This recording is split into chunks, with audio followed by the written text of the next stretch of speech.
principal's name at that time was Mr. McDowell. And he told me I needed to clean up the tennis team. Okay. So I did that. The following summer, I got a phone call from Mr. McCullin's, who was the principal here at West Middle. He had a math opening.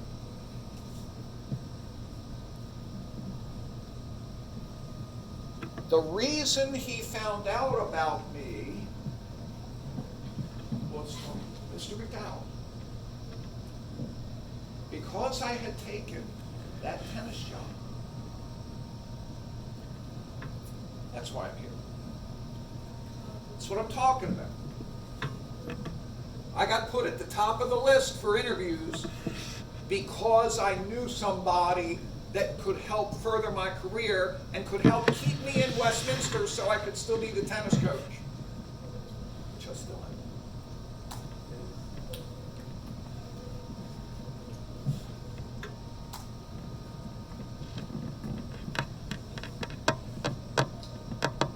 Being a lifelong learner does not mean that you come in with the philosophy of, I've got 4 more years of school. Or I've got 8 more years of school if I'm going to go to college. Because many of you will change jobs, as my daughter changed jobs. And every time you change your job, you're going to go through probably a 3-month training situation where they are teaching you about the job, about the company, and what you're going to do. If you think it's the last time you're going to sit in a classroom, no, because you're going to go to seminars or business meetings or conference calls or whatever where you learn things. In my daughter's job, that's at Rubbermaid, it's a multinational corporation. She had to travel to China, halfway around the world, to look up and see plant operations in China of the plants that make certain parts for certain of their products. I sat in seminars to hear from the folks in China how they run things. You're going to need further training. If you're a doctor, you go to conferences all the time to pick up the newest techniques in medicine. We don't treat diseases now the way we treated them back when I was your age. If we did, the mortality rate would be a lot higher. New tax laws. Some of your parents may have complained about the fact that they owed a whole lot more money in taxes here in April when they had to do their income tax than they did last year. It's because they changed the tax laws and the regular person didn't understand what was going to happen to them. So I've heard people, yeah, I owe an additional $6,000 in taxes this year. Most people don't have $6,000 just kind of lying around that they can give the government. Okay? Stuff changes and you need further training. I went to a training session this year that reinforced this with me. They gave this statistic. Do you realize that if from the time your child is 2 to the time they are 5, when they go into kindergarten, if you read to them 5 books a week,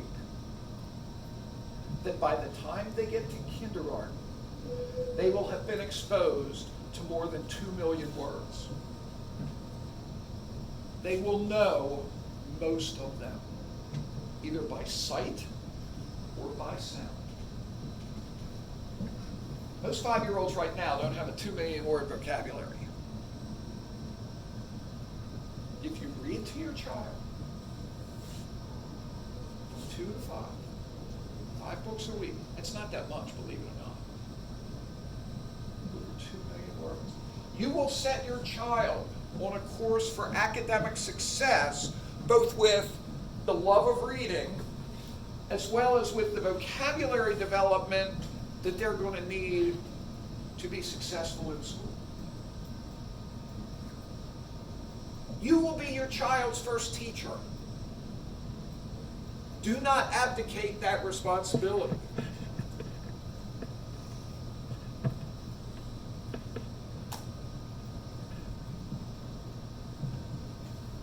All my daughters are very different. They're very different people. They have very different personalities. But as many of the younger faculty members here saw them as they came through school here, all my daughters went through West Middle. I taught all three, okay? But many of my staff members have asked me this question because they had much younger children and wanted to know, how'd you make that work? What did you do?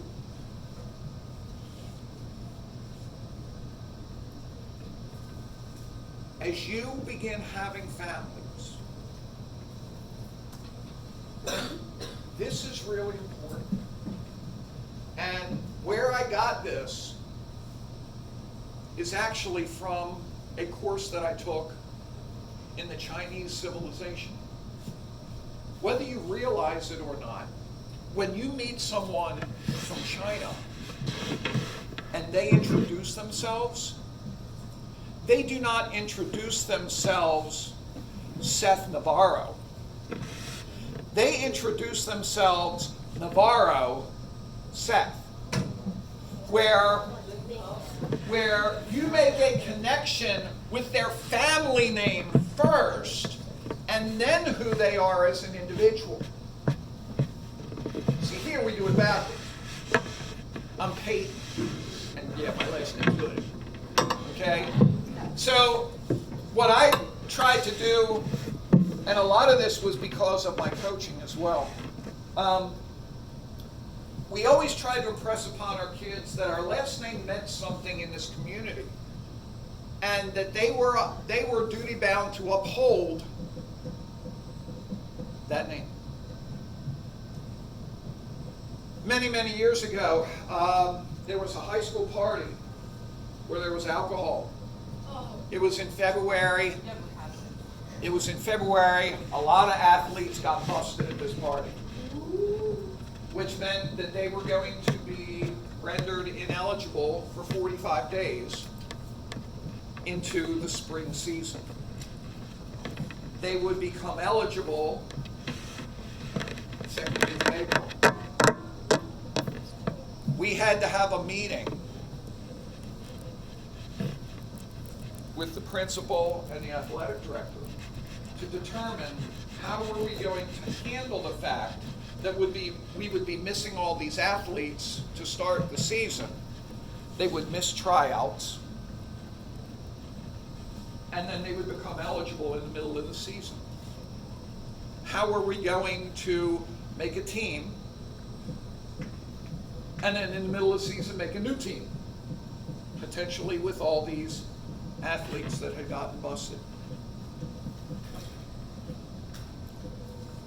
The principal at that time said, and please understand, whatever decision you make will likely be carried with you for the rest of your coaching career. That's all I needed to hear. That principal told me something that I probably didn't want to hear, but I had to hear. So I made a decision that would affect how my daughters viewed athletics. I told the principal point blank, I said, if the players are not eligible on March the 1st when there are tryouts, I do not want them.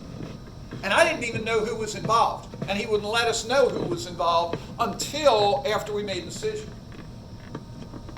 I could have lost half my tennis team. As it turns out, I'd lost 3 starters. We played that year without them. But one of the things that I knew about that, my daughters knew. You get busted, We're not going to have to wait for the school to render you ineligible. I'm going to do it. Don't tell me how much athletics means to you if you can't stay away from that stuff. Because it can be taken away. Athletics is not a right. Any more than marching bands are right, any more than dramas are right. We had a case this past spring. 4 girls vaping on school grounds. Guess what? They're done.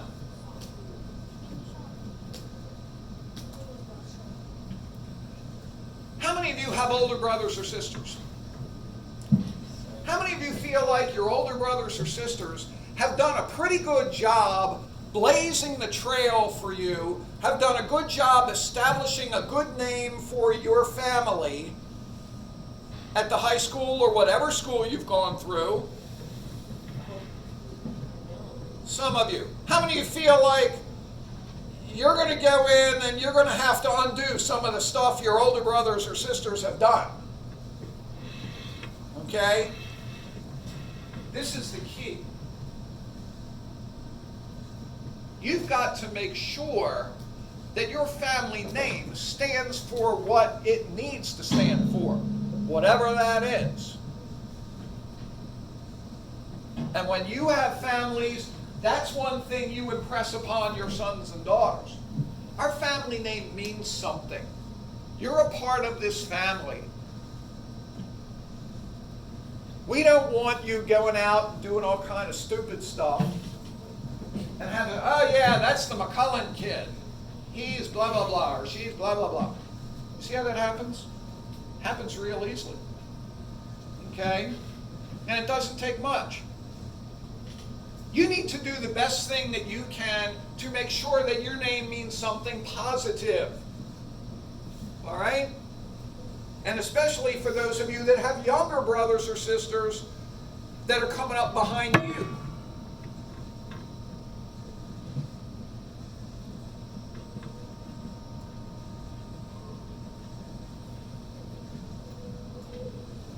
You've heard this before.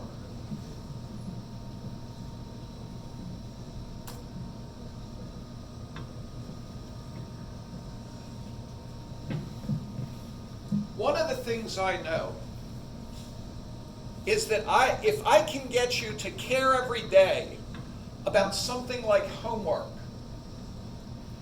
then I can get you to care every day about the important stuff.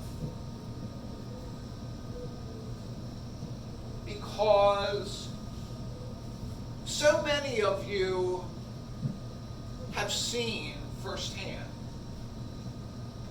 relationships fracture and break because somebody one day decided that they didn't care.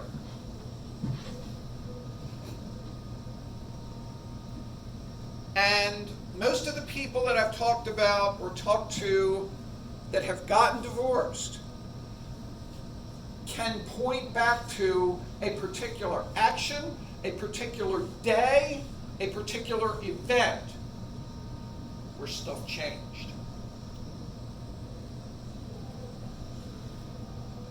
It happens in our families. It happens among friends. It happens among communities. You have to care every day. And the first day you stop caring, that's the beginning of the end.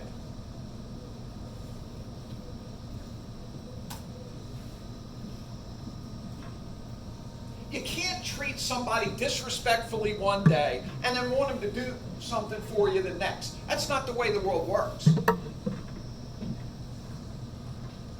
Here's a big hint. Don't buy your kid a car. Don't buy your kid a car. When my daughters would get on their high horse about something, all I did was this. Because they didn't have a car.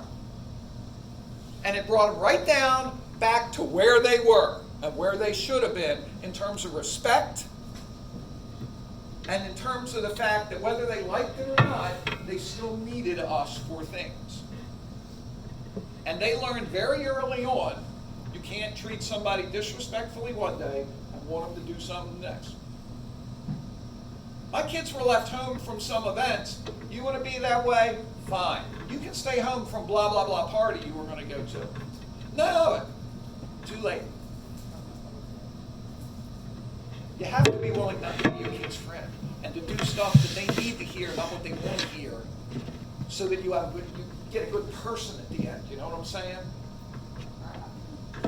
Sometimes that requires you to do things or keep your kids out of things that hurts you as much as it hurts them, because you know how much they enjoy that. And not to be tough or mean or nasty at them, but get them to realize that the right way is the right way for a reason. Here's a tough one.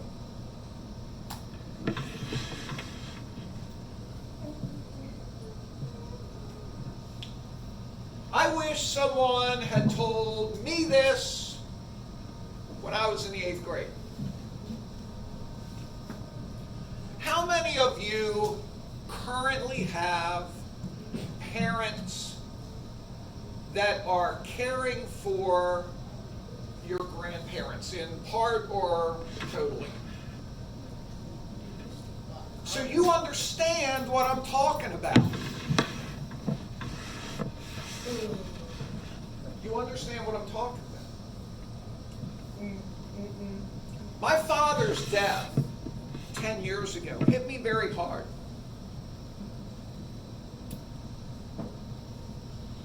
We were a lot alike. You know, you guys saw me out there, 60 years old, still playing basketball, still on the ski club, still doing tennis, playing soccer, play day. That was my dad.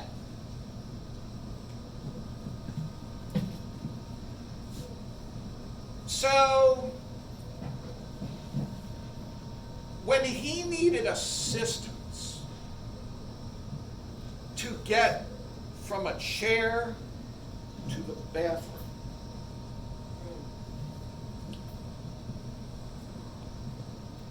that was a real eye-opening event for me.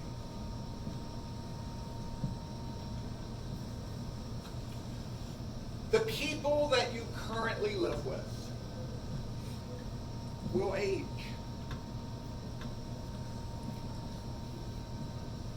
They may get sick.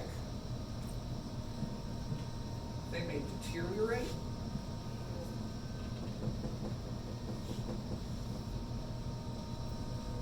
And you're going to watch this. The main thing I want to let you know is it is up to you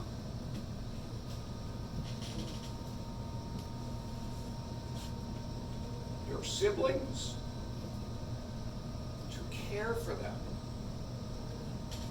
They shouldn't worry about who's taking me to my doctor's appointment, where am I living, where's my next meal coming from. That's you and your brothers and sisters.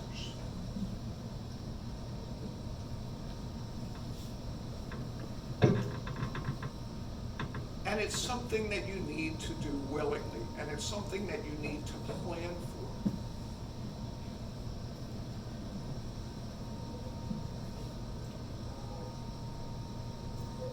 It's,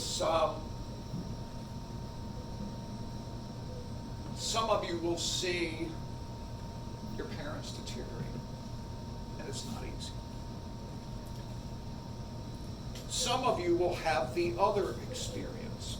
I'm not sure whether it's better or worse. Where you will be working, or at home, or whatever,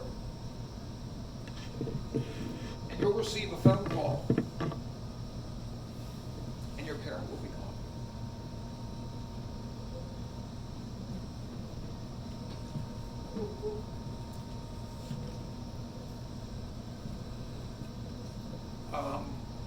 taught a young lady last year that had lost her mother in 6th grade.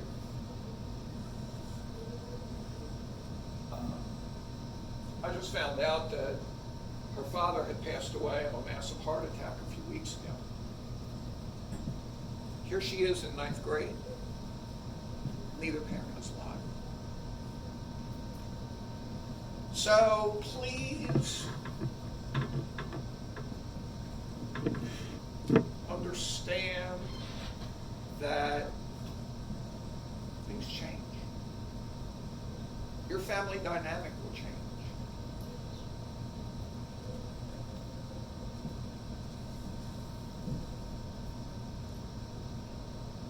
You need to be prepared for it. And you need to be ready to step up and do what is necessary.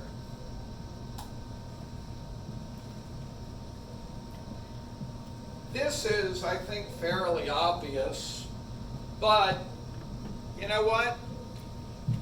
Believe it or not, every year we hear stories about kids that have not been properly cared for by their parents, for whatever reason.